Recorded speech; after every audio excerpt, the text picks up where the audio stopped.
Hello बच्चों, यदि आपको व्यंजकों के सरलीकरण से संबंधित प्रश्नों को हल करने में परेशानी है या कोई समस्या है तो इस वीडियो को आप लास्ट तक अवश्य देखें।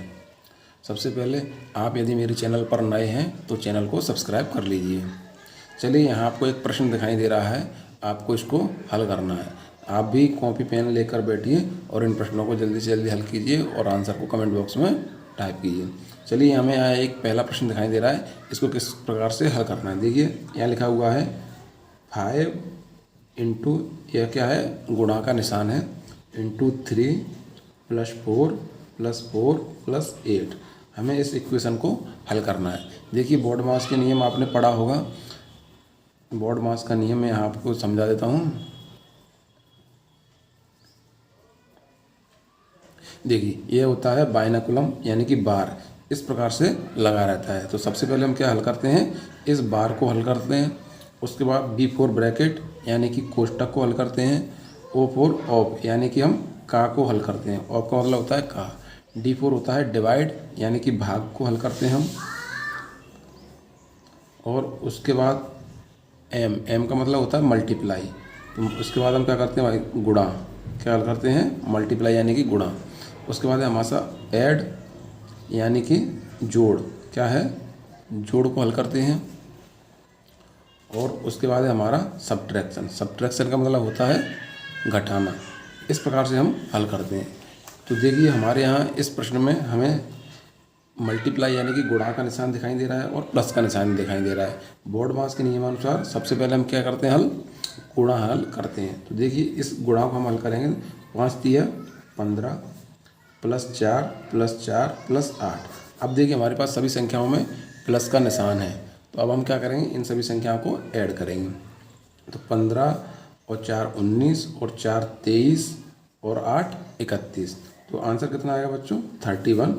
और यही हमारा सही आंसर है। आपका भी आंसर आ गया होगा। आप भी जल्दी से जल्दी आंसर कमेंट बॉक्स में टाइप कीजिए। देखिए, हमारा इस प्रश्न का सही आंसर क्या होगा, ऑप्शन क्रमांक बी यानी कि 31। चलिए बच्चों, हम अगला प्रश्न हल करते हैं।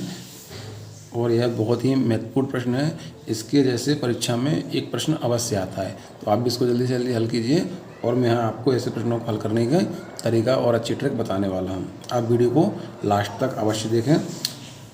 यदि आप वीडियो को पूरा नहीं देखेंगे तो हो सकता है आपका 1 नंबर कम हो जाए। चलिए, हमें यहाँ दिखाया है 725 का सैकड़े में निकटतम मान है, यानी कि इसका हमें 100वें स्थान पर नज़दीक मान बताना है। तो देखिए, हमारे पास संख्या है 725। सबसे पहले हम एग्जाम्पल समझ लेते हैं। देखिए, हमारे पास संख्या है 17 2 3 5, यह संख्या है। और हमें क्या करना है, इसको सैकड़े के स्थान पर नज़दीक बताना है। तो देखिए, हम इस प्रकार से गिनेंगे, इकाई, दहाई, सैकड़ा, हज़ार, 10,000। तो हमारा सैकड़े के स्थान पर क्या आ रहा है बच्चों, 2। तो हम क्या करेंगे, सबसे पहले इस संख्या को इस प्रकार से लिखेंगे, यानी जो सैकड़े के स्थान के बाद में है उन सभी को 0 लिख लेंगे। देखिए, हमारा आंसर आ चुका है। हम एक एग्जाम्पल और समझते हैं। दूसरा हमारा संख्या है 17 2 5 6। हमें इसको सैकड़े के स्थान पर सन्निकटन मान बताना है। चलिए, हम इसको किस प्रकार से हल करेंगे देखते हैं। देखिए, सबसे पहले हम क्या करें, सैकड़े के स्थान पर बताना है। तो हम इसको गिनेंगे, इकाई, दहाई, सैकड़ा, हज़ार, 10,000। और हम देखेंगे सैकड़े के स्थान पर हमारा क्या है, 2, यानी कि 2 के बाद में जितनी भी डिजिट हैं हम उन सभी को क्या लिखेंगे, 0 लिखेंगे। देखिए किस प्रकार से, 17 2 0। अब देखिए, हम एक मुख्य बात और इम्पोर्टेंट चीज़ यहाँ समझने जा रहे हैं, इसको आप ध्यान से देखिए। हम देखेंगे सैकड़े के स्थान पर हम देख रहे हैं, तो सैकड़े के बाद में जो डिजिट है, यानी कि यहाँ हमने इस स्थान को देखा और इसके बाद में जो डिजिट है वह या तो 5 हो या इससे अधिक हो। क्या हो, 5 से ज़्यादा हो। तो हम क्या करते हैं, जो जिस स्थान पर हमने इसको जोड़ा है उसके नीचे हम, अगर हमने सैकड़े के स्थान पर देख रहे हैं तो हम 100 जोड़ देंगे। यदि हम दहाई के स्थान को देख रहे हैं तो हम उसमें क्या ऐड कर देंगे, 10 ऐड कर देंगे। यदि हम हज़ार के सन्निकटन देख रहे हैं तो हम उसमें 1000 ऐड कर देंगे। हम देखेंगे यदि कोई 100 के बाद में, यानी सैकड़े के बाद में कोई अंक 5 है या फिर 5 से ज़्यादा है तो हम उसमें क्या करेंगे, यदि सन्निकटन 1000 के पूछा है तो 1000 ऐड करेंगे, सैकड़े का पूछा है तो 100 ऐड करेंगे, और दहाई पूछा है तो 10 ऐड करेंगे। देखिए हमारे इसके बाद में 5 है तो हम क्या करेंगे, इसमें 100 को ऐड करेंगे। चलिए हम ऐड करते हैं, 2 और 1 3 और यह 17। तो हमारा कौन सा आंसर होगा बच्चों, 17,300। इस प्रकार से हमें ऐड करना है।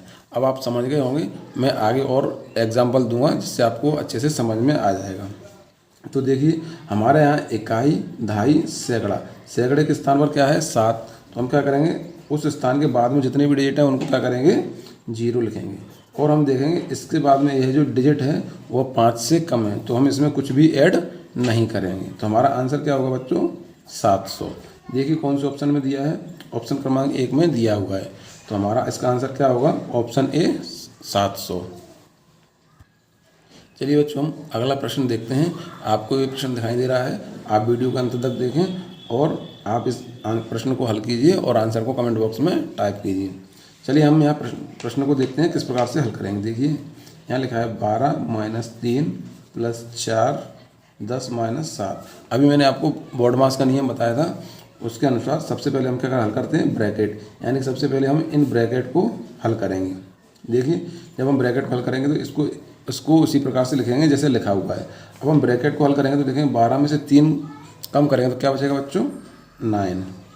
क्योंकि हम देखेंगे इसके बीच में कोई भी साइन यानी कि निशान नहीं है, तो कोई भी निशान नहीं होता तो हम इसको क्या मानते हैं, मल्टीप्लाई यानी कि गुणा का निशान मानते हैं। तो इन दोनों संख्या के बीच में गुणा का निशान आएगा। अब हम उसके बाद देखेंगे प्लस का निशान है तो प्लस का निशान लगाएंगे, और 4 का डिजिट है तो हम 4 का डिजिट लिखेंगे। अब हम देखेंगे इस ब्रैकेट में 10 में से 7 कम करेंगे तो कितना बचेगा बच्चों, 3। और वही वाली प्रक्रिया, यहाँ पर कोई भी साइन नहीं है तो इनके बीच में कौन सा निशान आएगा बच्चों, मल्टीप्लाई यानी गुणा का निशान। अब हम इसको हल करेंगे। देखिए 2 का 9 से गुणा करें तो कितना आएगा बच्चों, 18। प्लस का निशान है, प्लस का निशान लगा लेंगे। 4 का यदि हम 3 से गुणा करेंगे तो कितना आएगा बच्चों, 12। अब यहाँ पर प्लस का निशान है तो हम क्या करेंगे, इन दोनों संख्याओं को जोड़ेंगे। तो 18 और 12 को हम जोड़ेंगे तो कितना हो जाएगा बच्चों, 30। यही हमारा क्या है, आंसर। देखिए कौन से ऑप्शन में दिया है, प्रश्न क्रमांक 3 में यह दिया हुआ है। तो इस प्रश्न का सही आंसर क्या होगा, ऑप्शन बी 30। चलिए बच्चों हम अगला प्रश्न देखते हैं। आप इस प्रश्न को जल्दी से जल्दी हल कीजिए और वीडियो पसंद आए तो नीचे लाइक का बटन दबाएं और दोस्तों को भी बताएं। चलिए यहाँ हमें दिया है 425 - 125 भागित, इसका मतलब है भाग का निशान, तो बटे में 25। बटे की भाग वाली संख्या को हम कहाँ लिखते हैं, बटे में लिख लेते हैं। उसके बाद यह निशान क्या है बच्चों, गुणा यानी कि मल्टीप्लाई 6 + 37। बोर्ड मास के नियमानुसार सबसे पहले हम क्या करते हैं बच्चों, भाग को हल करते हैं। तो देखिए किस प्रकार से हल करेंगे, 425 माइनस लगा है तो माइनस 25 का हम 125 में भाग देंगे, यानी कि इस संख्या से इसको काट देंगे। तो 25 के यदि हम इसमें भाग देंगे तो 25 पंजे 125। अब हम देखेंगे 6 से लिखा हुआ है + 37। अब हम अगली बार क्या करेंगे बच्चों, सबसे पहले हम क्या करेंगे, बोर्ड मास के नियम के अनुसार मल्टीप्लाई, तो हम इन संख्याओं का मल्टीप्लाई करेंगे। आप भी जल्दी से जल्दी हल करते चलिए। 6 का यदि हम 5 से मल्टीप्लाई करें तो कितना आएगा, 30, और उसके बाद 37। अब देखिए सबसे पहले हम क्या करते हैं, यहाँ देखिए यदि हम इसको देखें, यह संख्या काय की है, माइनस की, तो इसमें से हम इसको कम करेंगे। तो 425 में से 30 को कम करेंगे तो कितना बचेगा बच्चों, 395। प्लस क्या लिखा हुआ है, 37।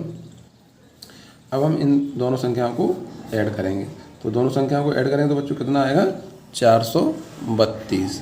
तो इस प्रश्न का सही आंसर क्या होगा बच्चों, 432। ऑप्शन क्रमांक डी में दिया हुआ है। इस प्रश्न का सही आंसर क्या होगा, ऑप्शन डी। चलिए बच्चों हम एक लास्ट प्रश्न देखते हैं। आप भी इस प्रश्न को जल्दी से जल्दी हल कीजिए, यह बहुत ही सरल प्रश्न है। आप जल्दी से जल्दी आंसर को कमेंट बॉक्स में टाइप कीजिए। चलिए हम यहाँ देखते हैं, प्रश्न लिखा हुआ है 7 - मझला कोष्ठक 6 - छोटा कोष्ठक 5 - 3। सबसे पहले हम क्या हल करेंगे बच्चों, सबसे पहले हम करते हैं छोटे कोष्ठक को हल। तो 5 में से यदि हम 3 को हल करेंगे, देखिए हम इसको किस प्रकार से हल करेंगे, 7 - 6 और 5 में से यदि हम 3 को हम कम करेंगे तो कितना बचेगा, 2, और इसके आगे माइनस का निशान लगाया हुआ है, इसलिए यहाँ पे क्या आएगा, माइनस। अब देखिए बच्चों 7 माइनस 6 में से 2 को कम करें तो कितना बचेगा 4, और 7 में से 4 को कम करेंगे तो कितना बचेगा 3। देखिए हमारा आंसर आ चुका है। कितना सरल आंसर प्रश्न था, आपने इसको हल कर लिया होगा। आप भी जल्दी से जल्दी आंसर कमेंट बॉक्स में टाइप कीजिए, और वीडियो अच्छा लगे तो दोस्तों को भी शेयर करें। धन्यवाद दोस्तों।